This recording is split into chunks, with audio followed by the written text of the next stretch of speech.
So here's what we're going to use to make these clay beads. Now we can, for small ones, of course, you got the little sticks. And then this here is a skewer from Dollar Tree. Dowel from the Dollar Tree. It depends how big you want your cord to be. Mine, I'm going to use this cotton leftover twine that I have. I like it because it's white to go with the beads. And I happen to have this Dollar Tree set of clay or molding tools. Anyway, I got a whole set of them for $1.50, I think. So I'm going to use this. But you don't have to shop. If you have any other rest of these on there, go ahead and use them instead. Depending on how old your clay is, mine's quite old. I had to kind of use the heat of my hands to soften it up a little bit to start with. Then I rolled it into a ball. Because these are the donut ones, I flattened them.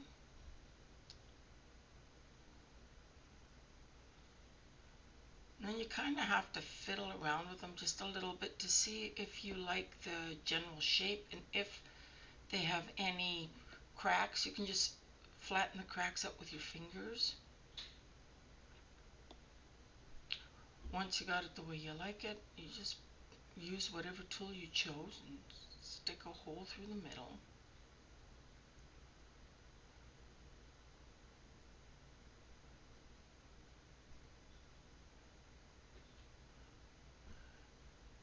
I like to do several of them at the same time. You can even roll a whole bunch and then form them. Mine are shaped this way. If you want to make round beads, you do it exactly the same. And that's all there is to it.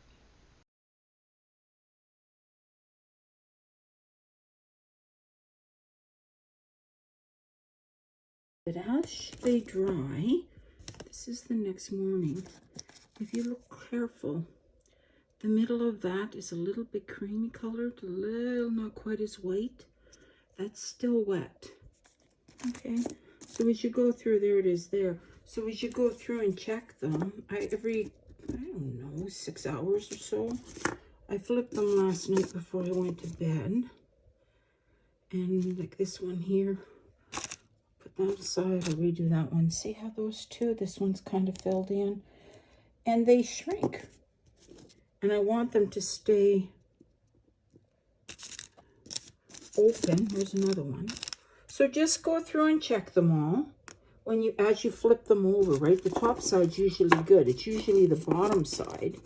And as I flip these, you can see this one here.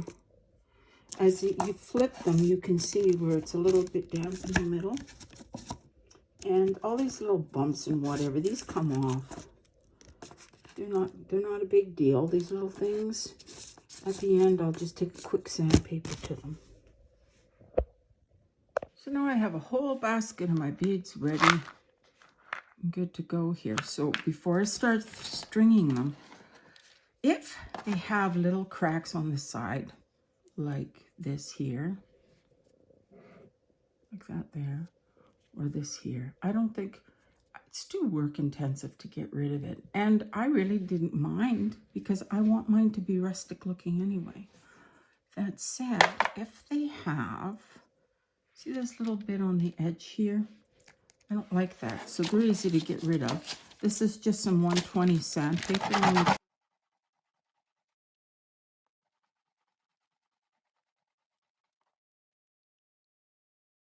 And it sands right off. Now, you can smooth it out as much as you like using the sandpaper. Here's another example. I don't like the top on this one.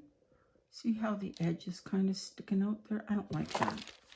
Okay, so I'm going to go ahead and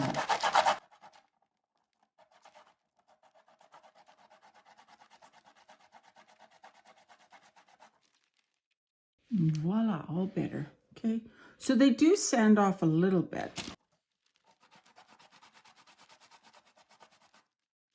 And if you wanted to, you probably could sand off some of these little edges, but I seriously don't mind them. Okay.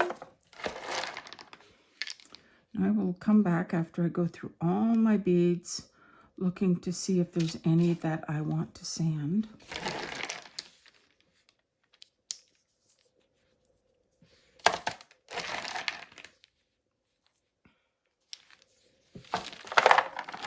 And then I will come back after I'm done. I had 40 beads and I ended up choosing 14 feet of cord. I cut it, fit it on through a large-eyed needle, folded it in half. So on this end here, we're just going to make a small knot.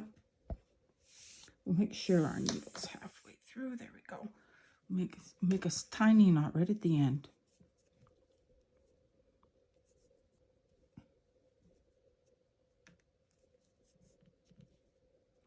And we'll make a second knot about an inch or so up. Don't worry about too much, but about an inch up.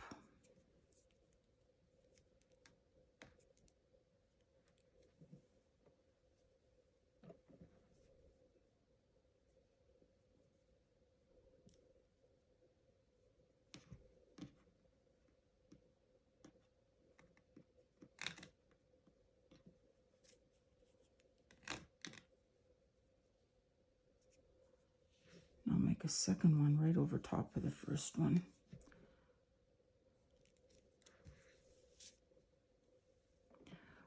Now this is going to be the first knot that prevents our bead from sliding off, and that's why I wanted it a bit bigger. And this area in here, between here and here, is where we'll feed our tassels onto there. So now, let me straighten up my cord here. Now we can start doing beads. Now,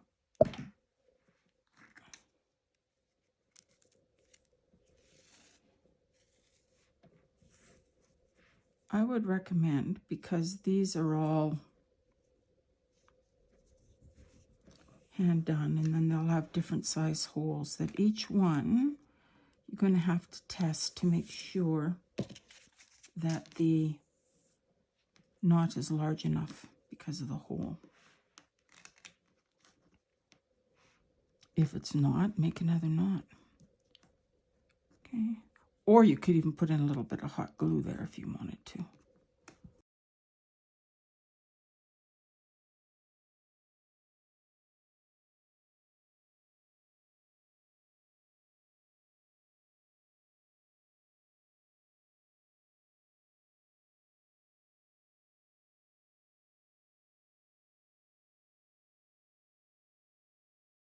Okay, that one's in place now. So we can start on the next one. This one here's got a really big hole, so I'm going to have to make a much larger knot.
And you want to make sure when you're knotting these that you put the knots as close to the beads as possible.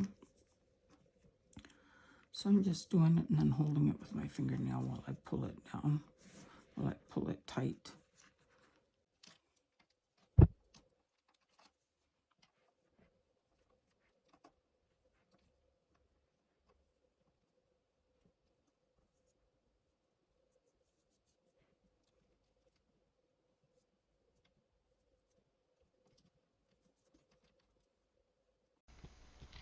I sped the rest of the video up with the stringing. You just continue doing the same thing, you know, stringing the beads with knots in between.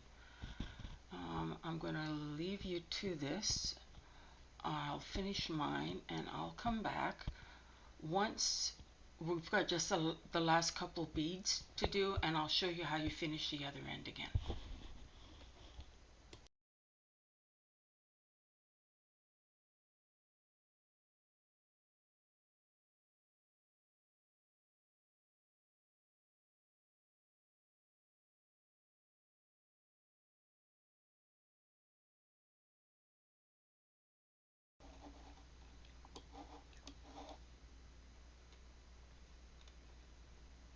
So here we are with most of our beads on. I'm just going to put on this last one here. I'm going to tie one knot, make sure it's nice and tight.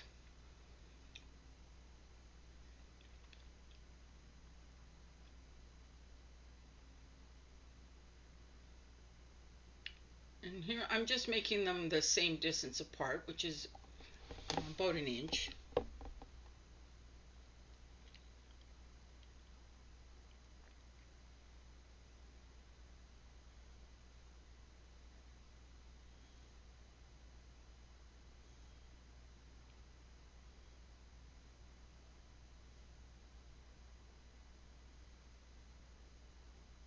And that little hole that I'm pointing to there, that is where we're going to fit our tassel.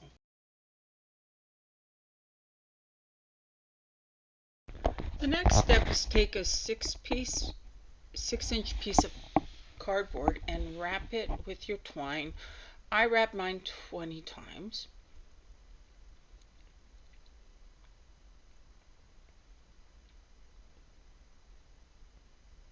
I had to go grab some better scissors here. Cut off the end and then remove it from the cardboard. Then you cut at the end that's got the thread.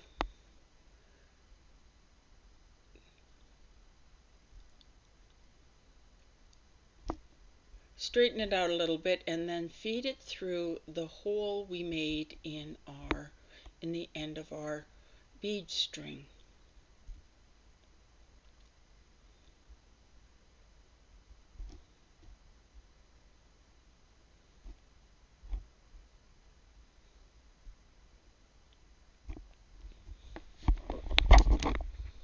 Here I'm just kind of making the ends even as much as I can, straightening it out, making sure there's no big knots or anything in there.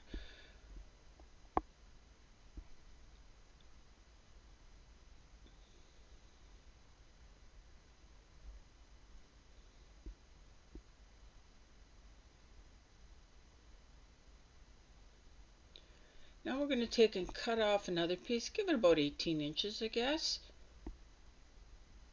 Now what you want to do is you want to make a loop on the top. You want to put the bottom of the thread, you want to tie a knot on it. I forgot to do that on the video, but you should tie a knot on it so it's easier to find. Then make a loop at the top, wrap the yarn over like that. And then you'll see me wrap the yarn underneath and around.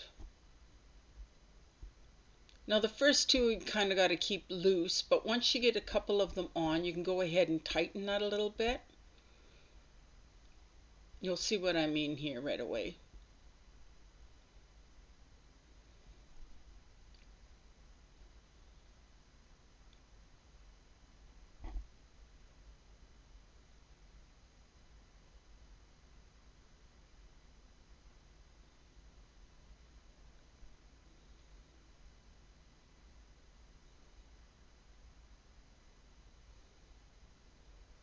So there's 4 loops.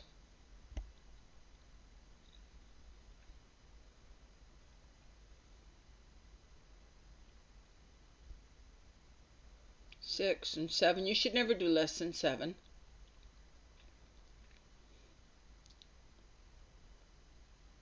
Now I'm going to take the end of my thread and I'm going to pull it through or feed it through the loop at the top.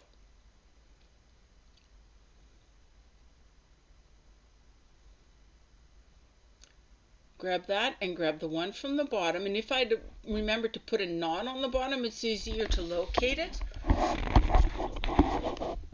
But you want to grab the one at the top, the one at the bottom after you've kind of, made it, given it the height you want, and then you pull it. And that will pull the knot or the loop down behind the 7 wraps, and you won't see it anymore.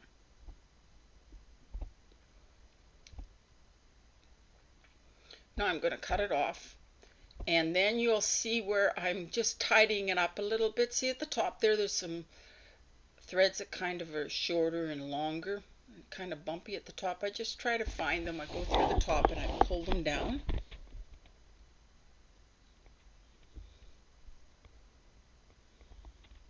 Now that little thread's sticking out, so you'll see me push it back inside. That little piece that I cut off, we'll push it back down inside.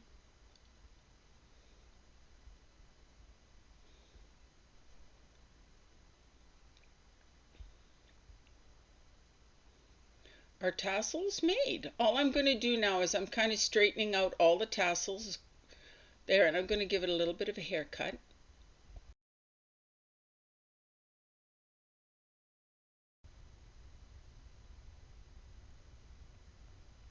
Now you're going to do this there, trim it off, and you do the exact same thing at the other end of the string, and you're finished. I'll put on some final pictures when I display it in the house here, right after.